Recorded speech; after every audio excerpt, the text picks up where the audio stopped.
The Covenant and Holiness, Part 3. Many generations and many messengers passed, and I will focus on a believing woman who could not bear children. A messenger appeared to her and gave her the good news that she would bear a child who should not shave his head or cut his hair, nor consume intoxicating drinks, because he would be separated unto God from his mother's womb. The messenger also told her not to drink intoxicating drinks, because a holy of the Lord would be conceived in her womb. Then her husband came, also a believer, and the messenger informed him as well. When the child was born, they named him Samson, which means sun man or man of the sun. He was circumcised as a child according to the inherited covenant. His strength and wisdom were supernatural. Even though they tricked him and cut off his hair, he renewed his covenant with God and did not cut his hair anymore until he regained his former strength and wisdom and freed his people from the enemy. This was Samson, who was born holy. Some generations passed, and now I will focus on Hannah, who had no children, and besides the covenant with God, she made this vow. O Lord of hosts, if you will look upon the affliction of your servant and give me a son, I will give him to the Lord for all the days of his life, and no razor shall ever touch his head. God accepted her prayer, and she bore a son, whom she named Samuel, which means God has made a name, in the sense that God accepted her prayer. He was a prophet of God and had a covenant of holiness from the birth. He was circumcised as a child according to the inherited covenant.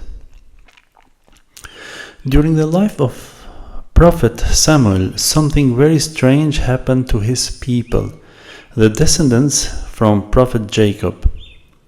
Until then, they lived according to the covenant with God, just as they had inherited from Moses, and as I explained in the theme, the covenant. They lived mainly according to the 10 Commandments, and each was responsible for their own actions, and their king or president was God. When they needed assessments or judgments, they turned to the elders and the wise of their people.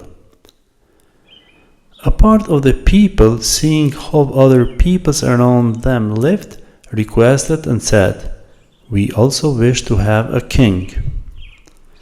The people's request troubled Prophet Samuel, and he fasted for many days, wept, and prayed to God. God told him that this request was not a rejection of him, but a rejection of God himself as their king.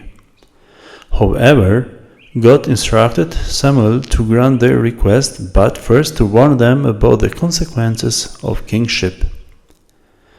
Prophet Samuel warned them about the rights and duties that a king would demand from them.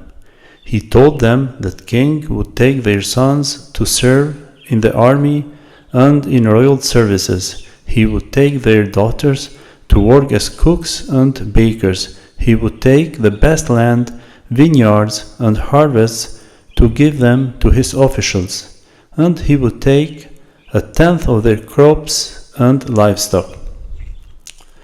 Despite the prophet's warnings, the people insisted that they wanted a king to be like other nations and to lead them.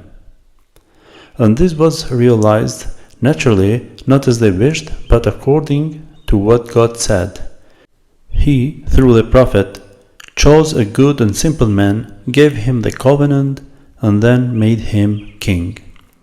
Since then, the believing people shifted the covenant from being directly bound to God to being bound to God through a king.